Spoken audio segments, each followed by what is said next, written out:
Welcome everyone to episode 46 of Around the Book podcast. We are how many days? 8 days away from the first NFL action on TV for a game with the Hall of Fame game on August 1st. So we're getting there. Some bets we're gonna have some scarce bets this week. There's really not much going on until the Olympics start, which will be this week coming up. So we'll still have some things for you guys today. Don't worry. We did take a hiatus last week, but we're back. I guess let's hop into it. There's no NASCAR, so I didn't have anything there. Sorry, I'm not talking into my mic for some reason. So I didn't have any bets. Did you guys have any Formula One or anything like that? I got a couple Formula One.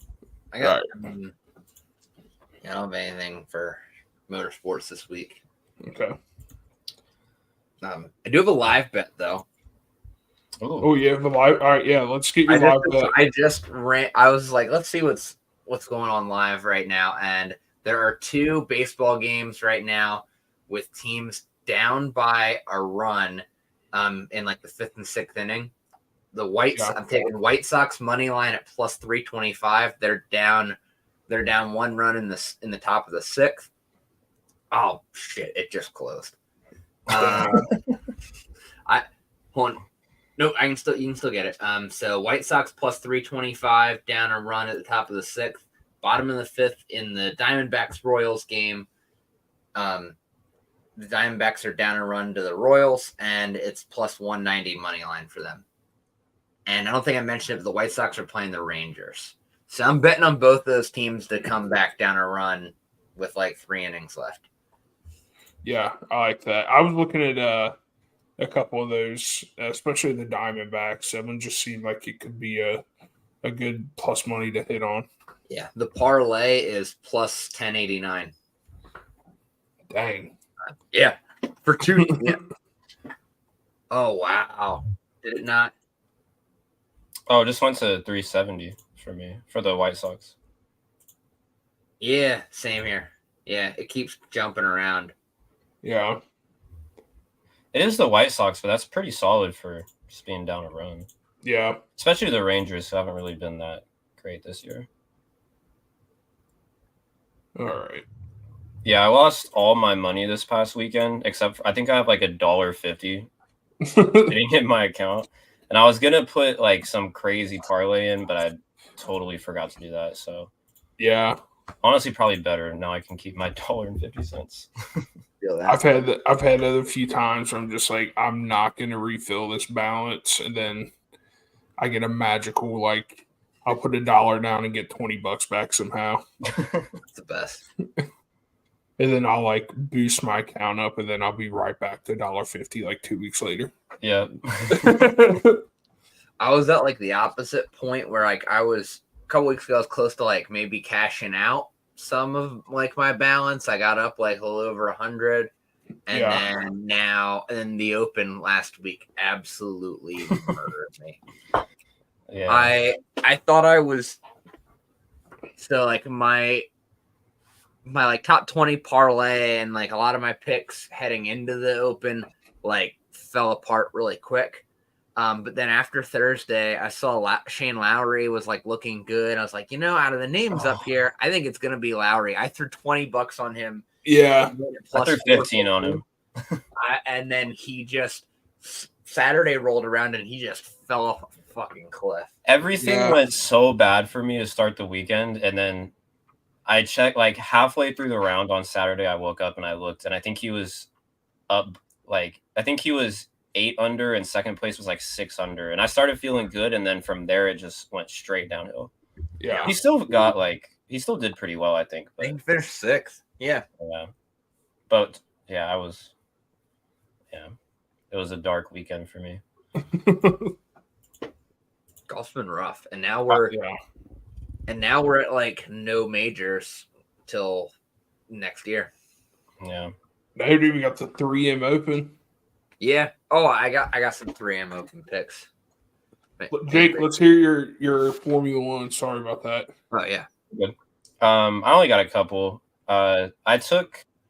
Hold on, let me find them real quick. I know one of them I took Max Verstappen. Yeah, so I took Verstappen as winner at plus 200 just because you don't ever see those kind of odds. And he's also won at this track the last 3 years. So he had a bad week last week.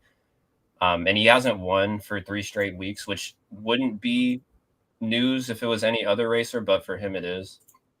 And he's won this race the last 3 years. He's the only driver that has more than one win this year, and he has 7 of them. So getting him at plus 200 is just not going to happen very often. So I'm grabbing that. I got Lewis Hamilton for a top 3 finish at plus 135. He's got on the podium both of the last 2 weeks. And Mercedes in general has just looked really good the past couple of weeks. So I would also like George Russell at the same odds. I think either of them are solid for a top 3 bet. And then my last bet, I'm taking Daniel Ricciardo to finish in the top 10 at plus 300. He's finished top 5. I think he got 4th both times at this track twice in the last 5 years. And he's really just a really random racer. You'll see really good races from him, and then the next week he'll look really bad. He looked pretty bad last week, but he's been decent here before. He's an experienced driver, and at plus 300 is decent value for him to just finish in the top half of the race, which I don't think is asking too much. But yeah, that's all I got for F1 this week. I like it. All right. So, all right, Dalton, go ahead. Let's hear your 3M open bets. All right. This star-studded field.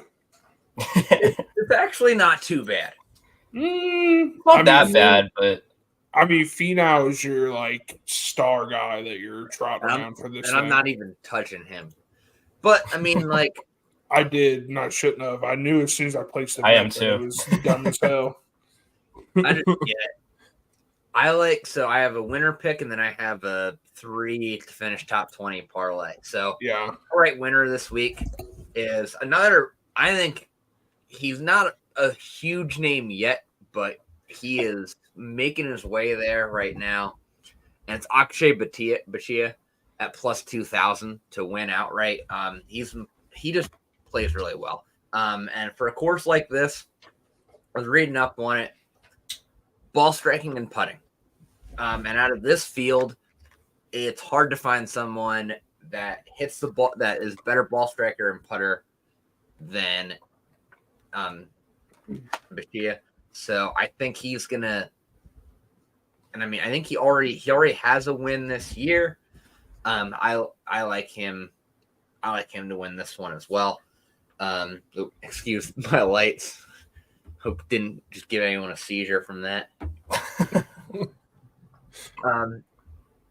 So yeah, plus 2. I took him to win plus 2,000. I also included him in my parlay because he's also getting plus 100 odds to finish top 3, or I mean to finish top 20. So I got him. Another guy who's been striking the ball really well lately, Tom Hoagie at plus 140. And Did you say Hoagie? yep, Tom Hoagie, however you pronounce it. Dude, your Pennsylvania accent came out when you said Oh, Hoagie. Delco boys. Yeah. Oh yeah. I'm sure. Next thing they're teeing off on Thursday. Yeah, go birds. Go birds. Oh god. And then finally I got Eric Van Rooyen at plus 180. Van Rooyen, from what I was reading, crushes birdie fests like this is going to be. And so he's been playing pretty well. It's a weak field. I think he should have no problem getting in the top 20. But I'm pretty bullish on these 3 guys. I put a little bit more than my usual on this parlay, and I'm really liking it. The parlay odds for this are plus 1244. Plus 1244 for those three guys to finish top 100. So I put a $10 bet on that to finish to win $134. Damn. So usually I only throw like maybe $5 on a parlay. But this one I'm feeling really good about. And I think in a weak field like this, these are three guys. Van Rooyen's the only one that I think is really capable in this field of like having like a really shitty weekend. You said you picked all of them to go top 20? Yep. All right. So I also picked three guys to go top 20. And the whole time I was picking these gentlemen, I thought it was too good to be true. This field is wide open, but I had to. So I went Tony Finau. I think his odds to win it were at like plus 800 or something like that. So, like, he's still not getting great odds, and he should be the clear winner here this weekend. But I went Finau. I went Horschel. And then I went Theegala.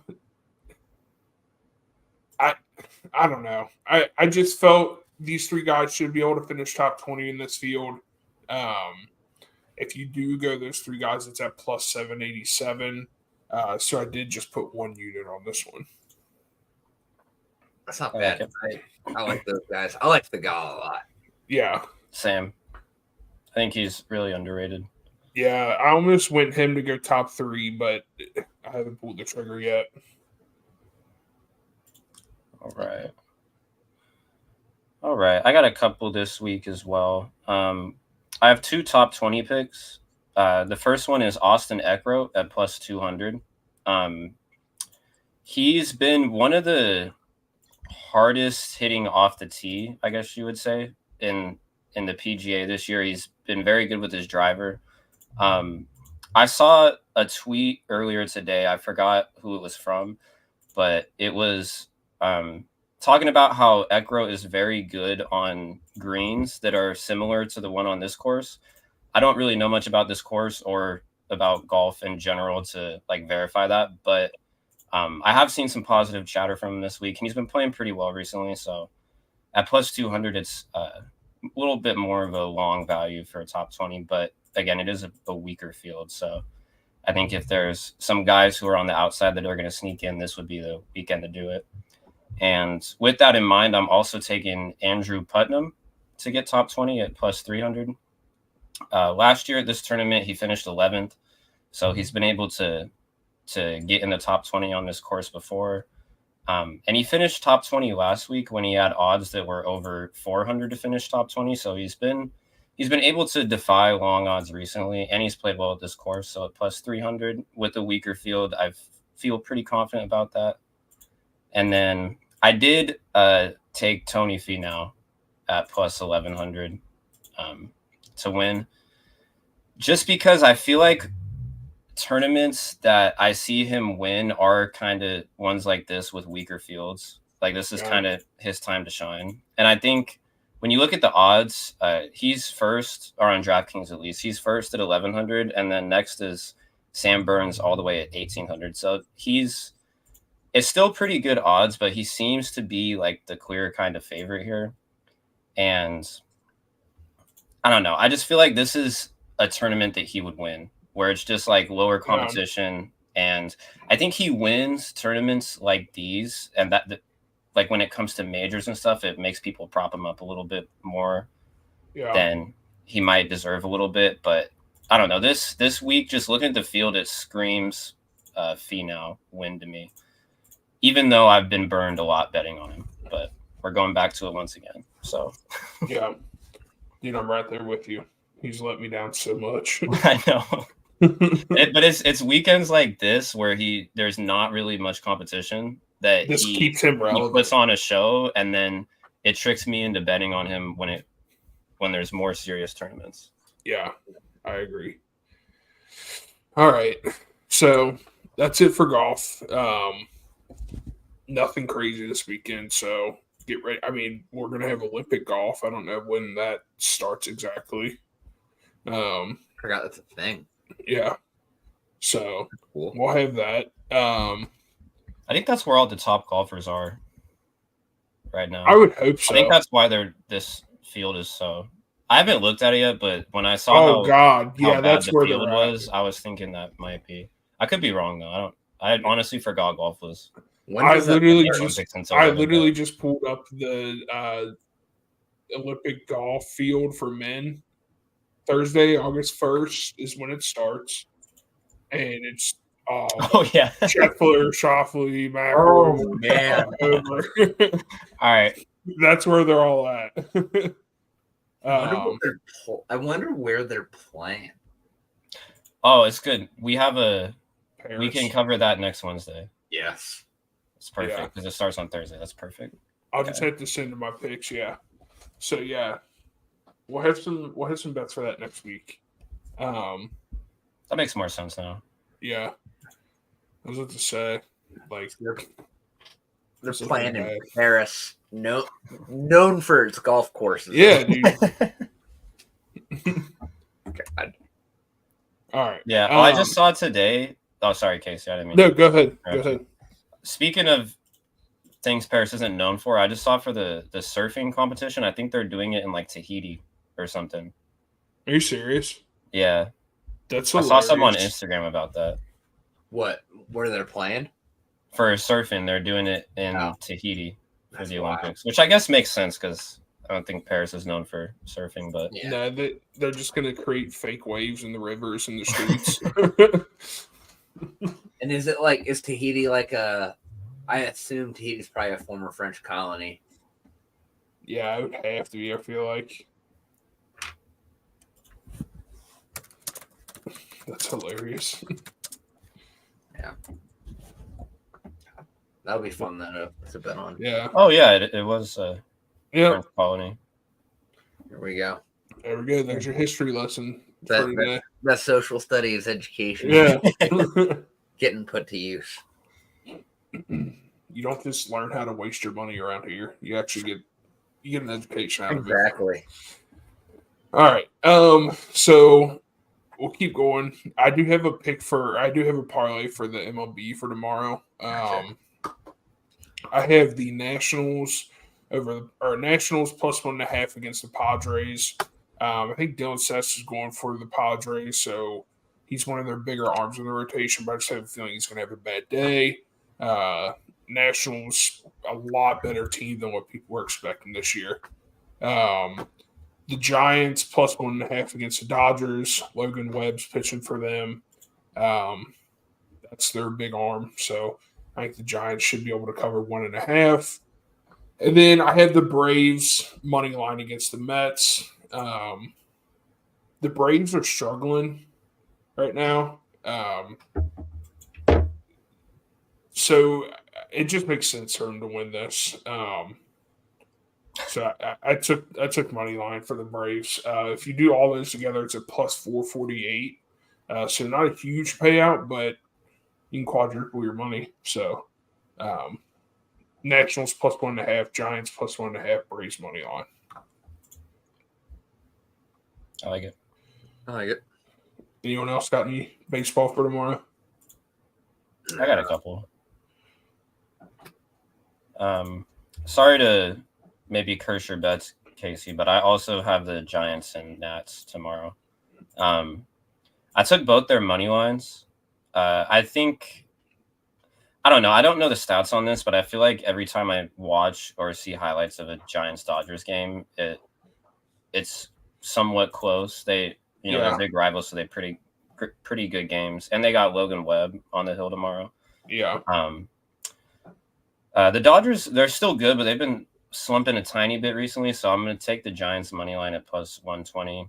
I'm grabbing the Rays money line against the Blue Jays. This one's pretty much a toss-up. Both teams' money lines are at minus 110, but Toronto has just been pretty underwhelming this year, and the Rays haven't been great themselves, but I think they're around 500 right now, and Toronto's the only team in that division that isn't in contention at the moment.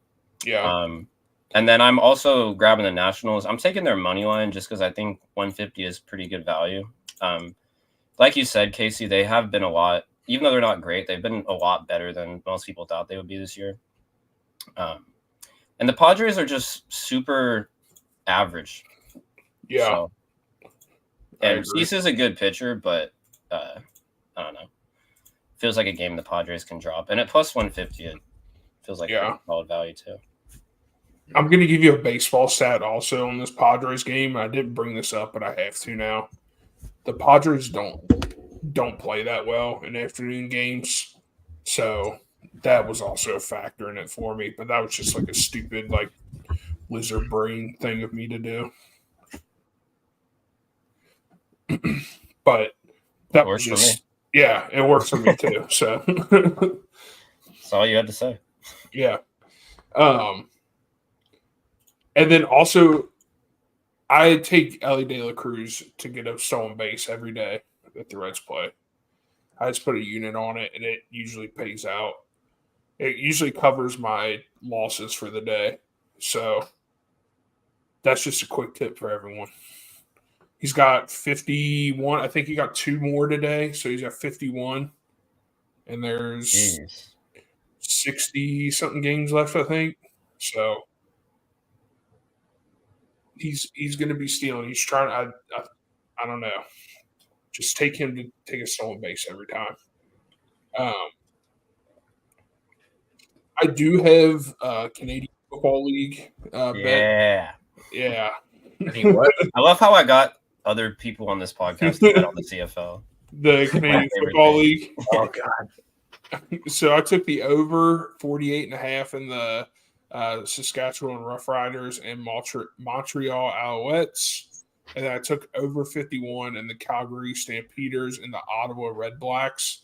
That's at plus 267. Nice. So, yeah. What team name? The Ottawa Red Blacks. Yeah. That was a talking point like 2 weeks ago. We're trying to figure out what was an Argonaut, I think. Yeah. So you didn't know what an Argonaut was. Yeah. They're like what? So they're like Greek warriors, right? Something like that. Yeah, it was that or some sort of like I said something that was like shellfish looking thing. Yeah. It was like it was an octopus, I think, or something like that. Yeah. So yeah. Yeah, I just did a 4-leg parlay, just one for every game. Shit. Let's hear it. I usually just throw like $5 on one of these for the CFL, but I got the Alouettes -4 spread against the Rough Riders. They've just been really good, and that's about it. I think they're 5-1, but playing at home and only 4 points isn't really anything crazy. So I'm taking them for that one. I'm taking Calgary over Ottawa. I'm taking their money line at -110. This one's also pretty much a toss-up looking at the odds, but I just think Calgary's better. It's about as simple as that. Taking Toronto -1.5 against the Blue Bombers. Toronto has they were really good last year and made it to I don't remember if they won the championship or not, but I think they made it there. Yeah. But they kind of started the year slow, but they figured it out the last 2 weeks. If they can win by 2 at home, they'll cover. So I'm taking them there. And then the last game, I'm taking the Edmonton Elks -3.5 over the Hamilton Tiger Cats. Edmonton might be the best 0-6 team in like the history of the sport. I was watching their highlights for the last week, and the announcer said something about how I think they've lost 4 games this year on like field goals as time expires, which is insane. But Hamilton is 1-5 and Edmonton is 0-6, but Edmonton realistically could be like 3-3 right now. So I'm taking them by 3.5 points, and it's plus odds for their spread. So it's a little bit of a bonus too. But yeah, that's it for my CFL bets. CFL teams sound like created teams in Madden. Like fake created teams. So I just started like looking at. I was trying to look and see like if there are any big names like currently playing in the CFL or whatever. And so I was like, I just went to their stats page. Really weird CFL stat I just found. Uh-oh. The top the top 3 leaders in rushing touchdowns and 4 out of the top 5 leaders in rushing touchdowns in the CFL are all quarterbacks. Yeah, Weird. they do. They have a rule where the defensive line has to play a yard off. Oh, So I don't know why, but so like if you have, I don't watch that much CFL, but I'll watch highlights, and they'll get to like the 1 yard line, and then because they have to play a yard off, they just QB sneak. Yeah. So there's so many like 1 yard just QB sneak rushing touchdowns. And the funny thing is the field goal's in the front of the end zone too, so they're just like sneaking straight into the field goal. But yeah, that might be why. But that is a very weird stat. Knowing that Tim Tebow is an idiot for being too proud to like yeah, dude. play in the CFL. He would have dominated. He would have been they would have built statues for him in some. I was going to city. say he would have been inducted into their Hall of Fame about now. Yeah.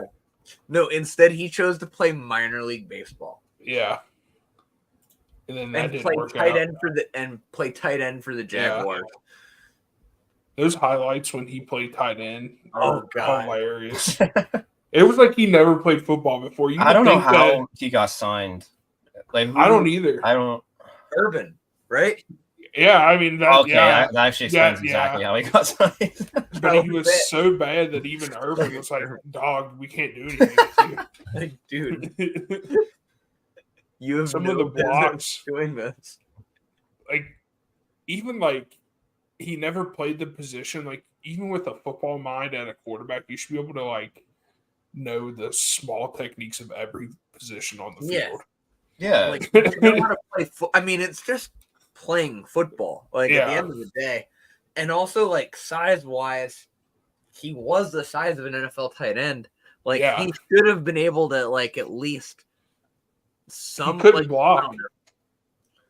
He should have been able to at least blend in. Yeah, he couldn't. He literally looked like someone they just dragged off the street.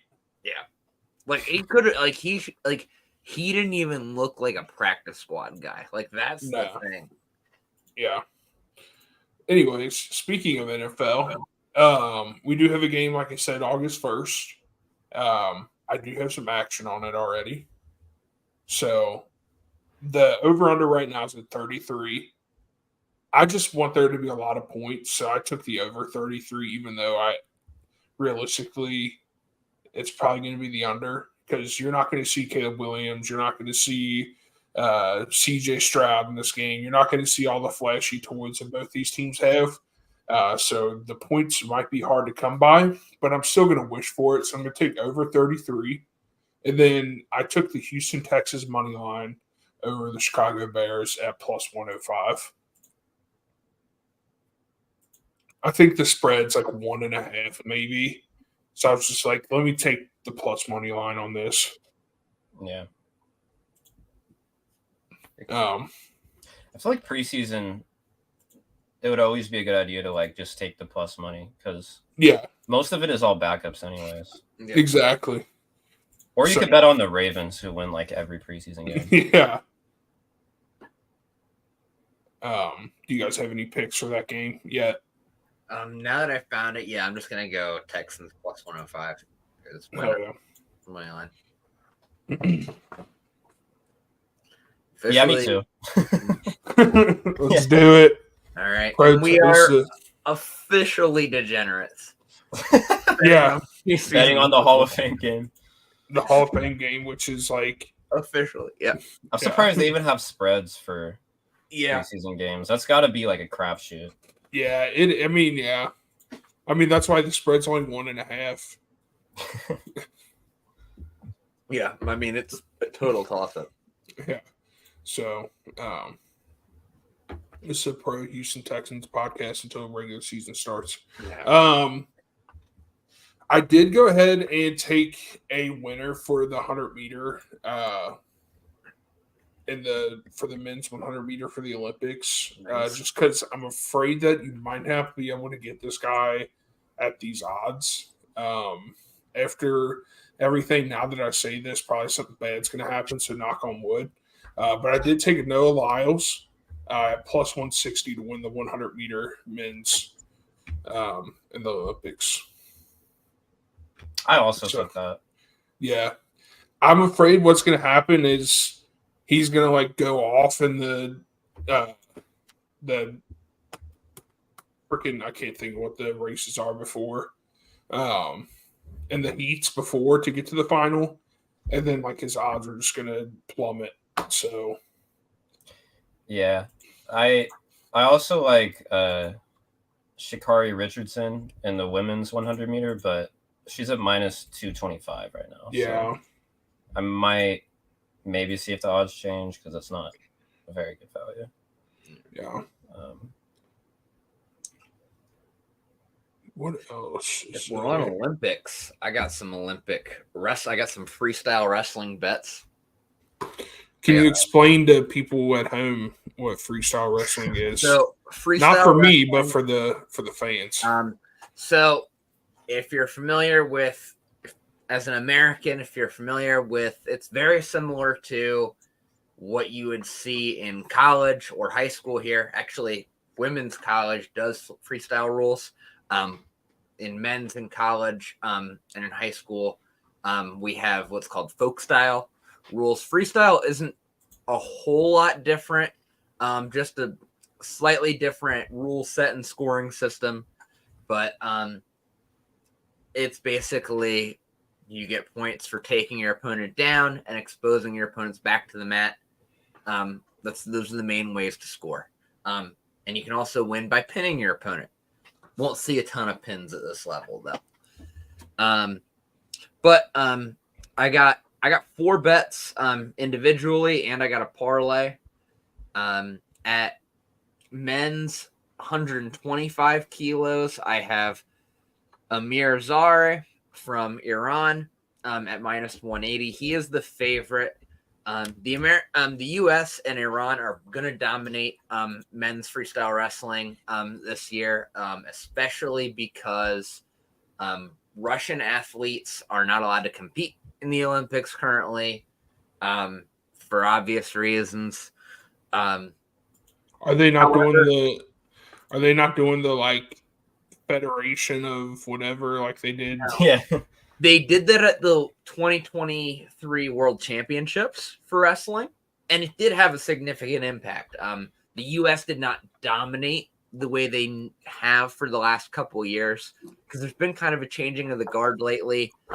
Iran was really kind of top dog for a minute there, went like in 2020 when Russia first stopped being allowed to compete. But now the U.S. is like even surpassing Russia.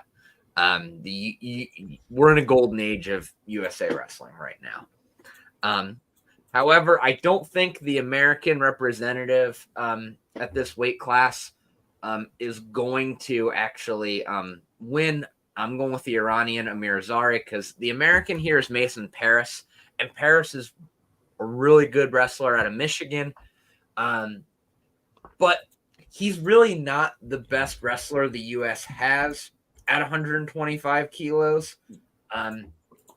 The best American wrestler at this weight class and the former Olympic champion at this weight class is Gable Stevenson.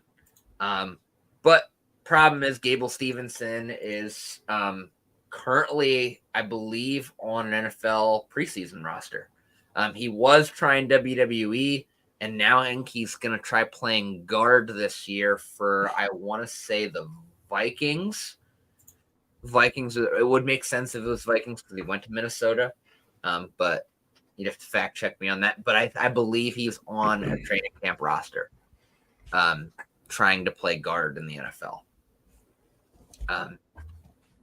But my next pick, so I got him I got Zari from Iran at minus 180 at men's 125 kilos. At 86 kilos, we got Aaron Brooks.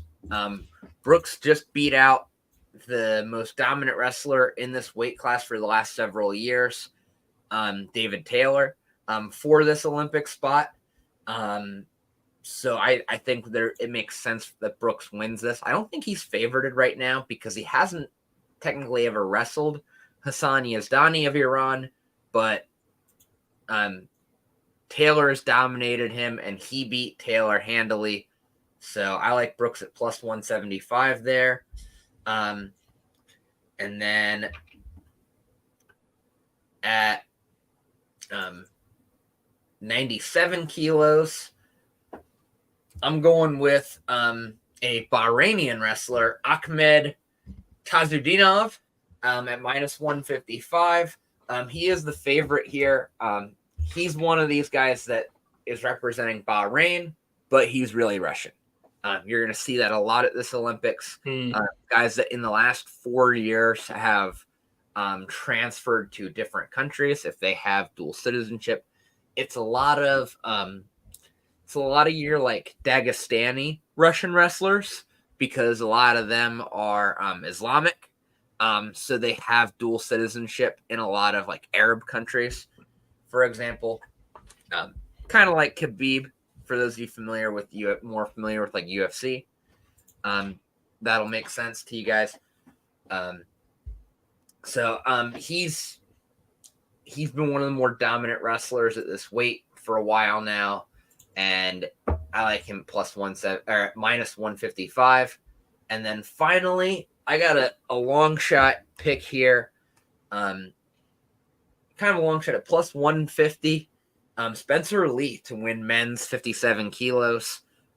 Spencer Lee, dominant collegiate wrestler at Iowa for years. Famous for winning a national championship with no ACLs. He tore both his ACLs and still won an NCAA championship because he is just a bad dude. However, the favorite in this weight class is Steven Micic, who's, I believe, representing, it's either Serbia or Croatia. I'm pretty sure it's Serbia. But Micic was a national champion from Michigan. Or no, he was a national runner-up, I believe. No, he won it once. But anyways, Micic is the reigning world champion at this weight class, but this is Spencer Lee's first time competing on the world stage because he's focused on his collegiate career and when he's been in the off seasons of his college career, he's been trying to get his ACLs repaired because, again, tore both of them, which the fact that he's still competing in a sport like wrestling where, as you can imagine, your knees are kind of important. So to go through both those, but I do think he's still, when healthy, I think he is the best wrestler on the planet, pound for pound. So I like Spencer Lee at +1, getting plus odds on Spencer Lee. I'll take that in any competition on the planet. But for those four wrestlers, I got plus 1659 odds for them all to hit, for them all to win their respective weight classes. Oh yeah, that was impressive. I respect it. Jake, did you have any other Olympic bets? The only other one I have right now is I took between in men's basketball between USA and Serbia. I took Serbia plus 12.5. Love that. USA just hasn't looked that great, to be honest. They've had some real squeaky wins against South Sudan and Germany. So given 12.5, correct me if I'm wrong, but is Luka plays for Serbia, right? Or am I thinking of a different country? Slovenia, okay. But that would have been one of my arguments. However, you could put pretty much any country here, and I probably would have taken the 12.5 just because USA hasn't looked that great. And you can lose by 12 and still cover this. So yeah. But yeah. I like that. Serbia does have they have several like legit NBA guys. I believe Dario Saric plays for Serbia. Let me double check. Classic. No, well, they got both. They have Jokic, right? And they have Jokic. And yeah, they have I knew they had one. And they have Bogdan Bogdanovic as well. Okay. Yeah, It'd I be knew hilarious. Go ahead, it was sorry. Jokic. I always get Jokic and Luka's countries mixed up. It'd be hilarious if Jokic puts like 150% of his effort into this because he's not in the NBA, but he's doing it for his home country. So now I love basketball. Yeah. He's Also- like, I get. What were you gonna say? No, go ahead. I was gonna say also like I just love that bet, Jake, just because I don't know about you guys, but out of all the Olympic sports, men's basketball is the one sport where I love rooting against the US. I love it. I'm not ashamed to say it. I just because the fact that they like don't Who hurt you? is just the fact that they don't dominate is just absolutely absurd. They should win every game by 1,000. And the fact that they don't, I just think is the funniest thing ever. And especially, like, not gonna lie, I'm a LeBron hater to an extent. And so, like, watching LeBron lose Olympics for America, just love it. Those are some delicious tears. Yeah. Yeah, I don't. They've dominated every single time to this point. So I like when they were losing to South Sudan, I was actually almost starting to root for South Sudan because I was like, Well, I don't yeah, know. Like you said, there's no reason that they should even be close with anybody. They should be blowing teams out by like 50. That there's if you look at the rosters of the teams they're playing, even like who I'm not sure exactly who the second best country is. It's probably France, maybe, but Probably. France or Spain. But Right. even France or Spain, they should not be close. I mean, you have like LeBron, Curry, Yeah. Devin Booker, Anthony Edwards. Like, how are these games close? Yeah. But From they have what been, which is why I'm betting against them this week. Yeah, from what I've heard, I believe a big part of it is like the Olympic rules are like a little bit different. Like, I think the Olympic rules are a little different. Like the style of play is different. But I believe a big part of it too is I think in the Olympics they actually call fouls and they actually call like traveling, for example. Yeah, and they don't give away those. I've seen like 3 videos of Embiid trying to like draw a foul. Yeah. In Olympic play, and the ref just stares at him. As it's a fellow, definitely more physical. Yeah, as a fellow LeBron hater, Dalton, you want to hear a funny story I heard recently about LeBron? So I don't know. Well, so I was listening to Pardon My Take on Monday, I believe, and they brought up a story where they said this year, like last week, they were like Team USA was practicing, and LeBron wanted to do a offhand free throw contest. So like if you're usually a righty, you have to shoot it left-handed. He shoots a basketball right-handed, but he said that he writes and everything left-handed, so he still shot the basketball right-handed, and he won. And then he crowned himself, and there's like a video of him doing it and everything, but he like justified it by saying, "I write left-handed." So as if we haven't seen him take almost every jump shot. Yeah, not even almost. As if we haven't seen him take every jump shot right-handed. Yeah, the worst. That's a hilarious thing to do. Yeah. Tell everyone to shoot with their offhand and then be like, actually, I'm left-handed. I was like, there's no way. And then they like showed a clip of him doing it. And I was like, no fucking way, dude. I love LeBron, but that is so something LeBron would do. Oh, shit. Last thing for track and field, I do have one more bet. This is one where I'm going to unload a few units on this one because the odds aren't amazing. But for the men's shot put, I'm going the Hallscat Ryan Krauser at minus 225. This will probably be his last go around. I think he's won gold the last 2 Summer Olympics in the shot put, and dude's just a freaking monster. I watched him in the trials this year. I think he beat everyone by like 2 meters. So, and shot put, that's a lot.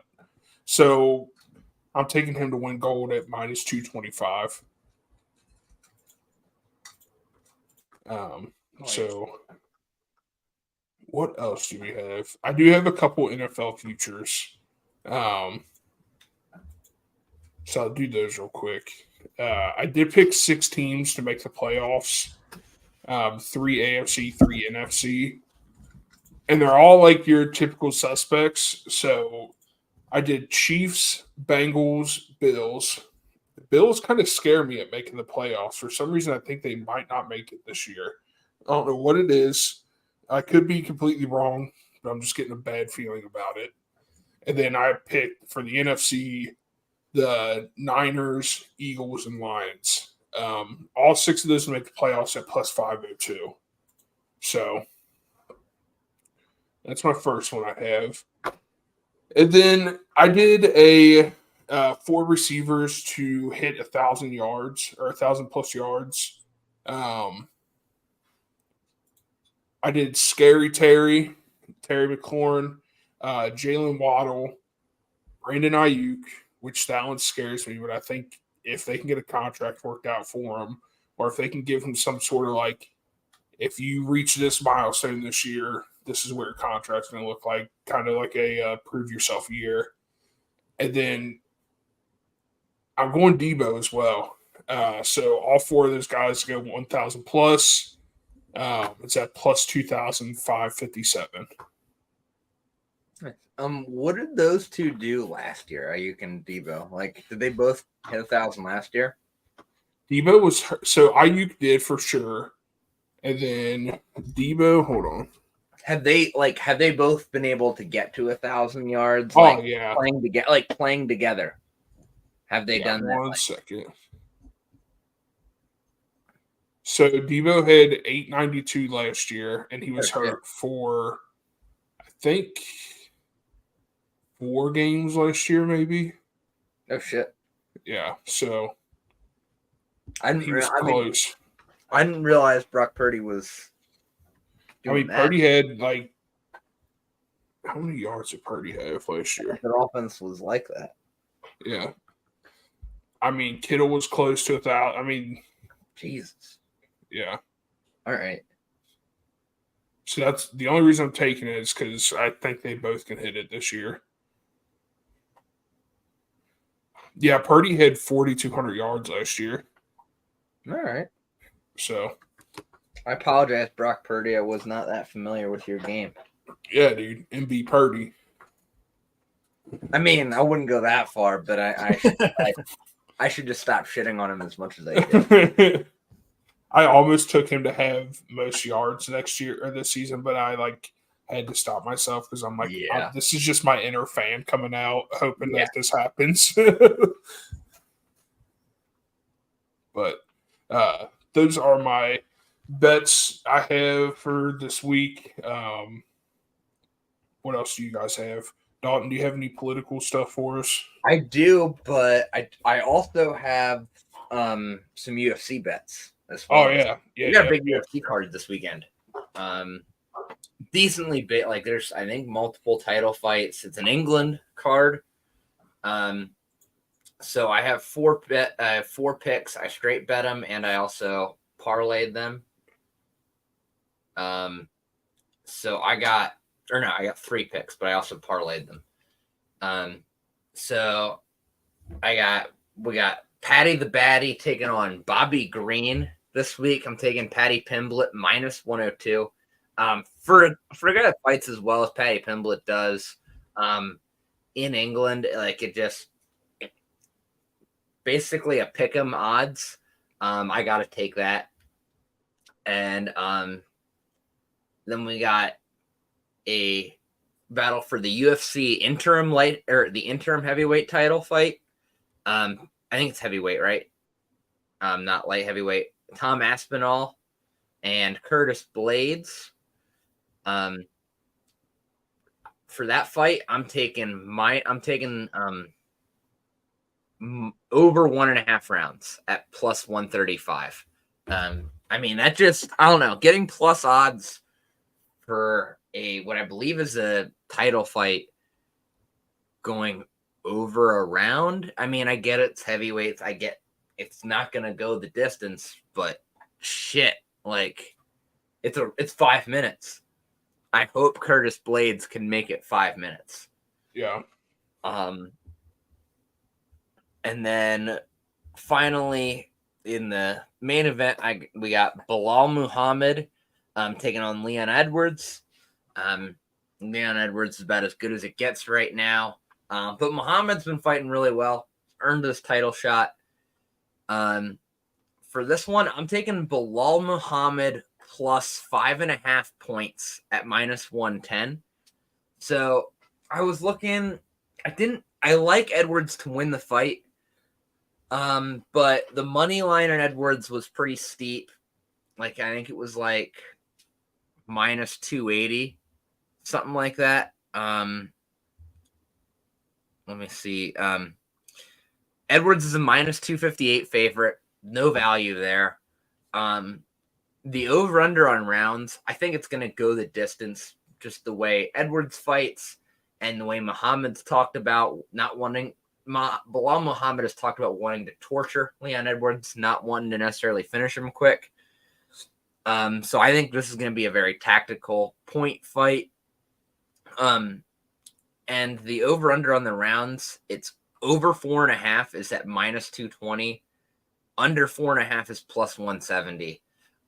So I think if you think it's going to go, I don't think that's enough on the under to be worth betting it, when it seems like the bookies feel pretty safe about going over, and there's no value in taking the over. So the only real thing to bet here is the point spread. And I mean, I think Muhammad, even if he loses every round 10-9, that still covers the spread. Yeah. So I think Bilal Muhammad can at least, keep that card to 49-46. But I mean, even 50-45 still covers. So I like Muhammad plus 5.5 there. Those three picks together, parlayed, are at plus 788. So are they going to be doing UFC super early in England, or is it just going to be super early? Probably. That'd be my guess. Because wouldn't it be like 5 or 6 a.m. when that card gets started? Yeah, over there, if they ran at normal time here. Could you imagine having to get up at fucking 6 a.m. to go to a live sporting event? So it says 10 p.m. Eastern time. Damn.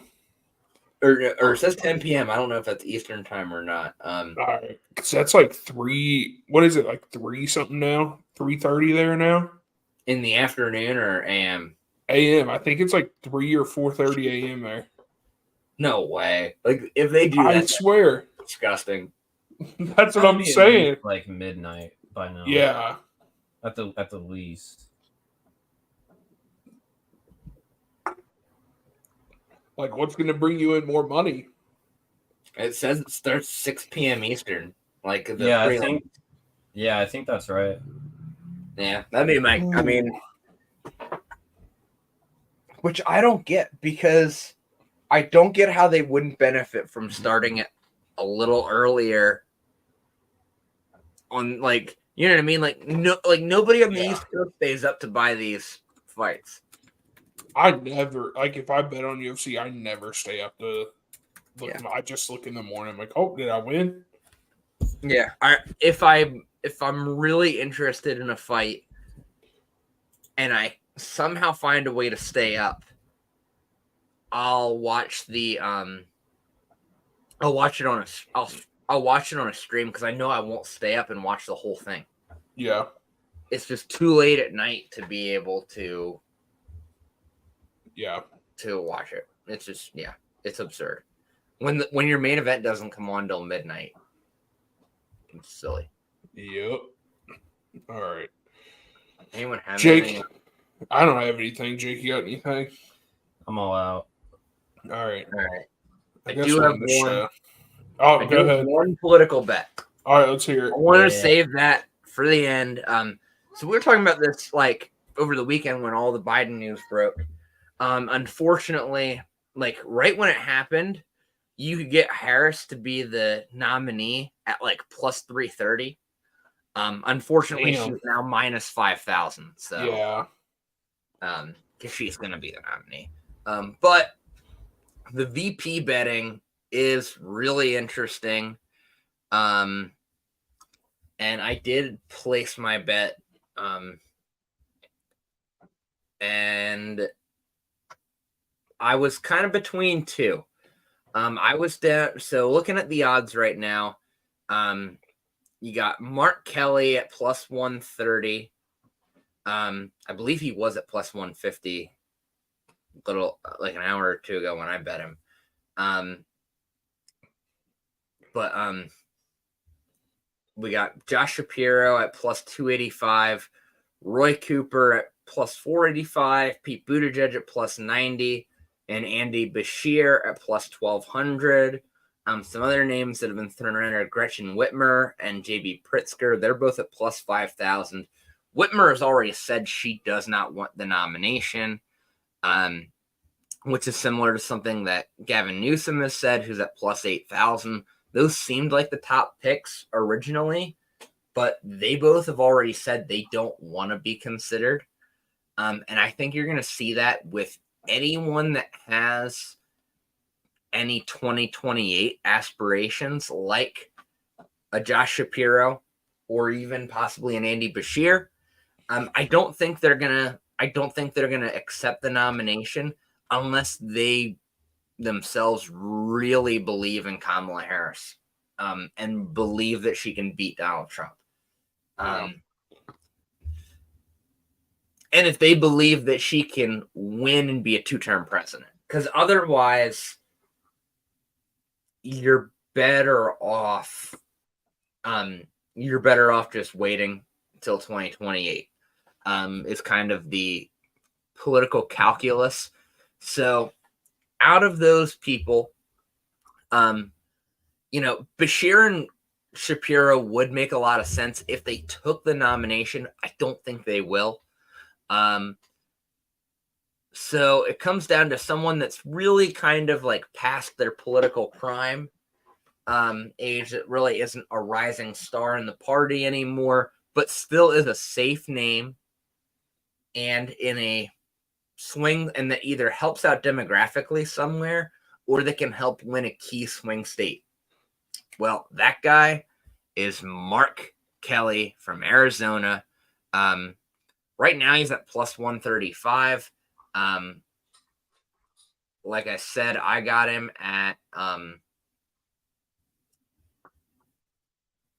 believe plus 150. Yeah, I got him at plus 150 like an hour ago.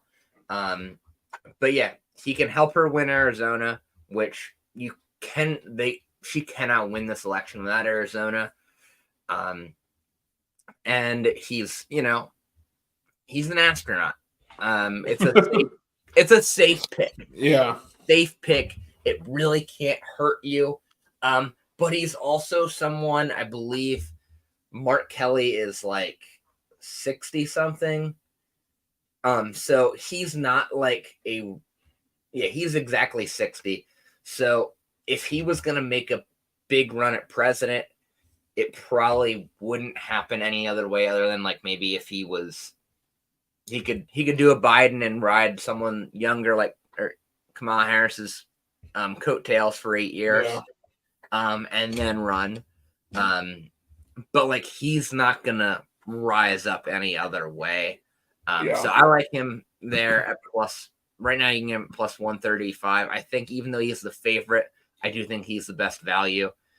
But yeah, that's my pick. We'll see. That should get announced in the next couple weeks.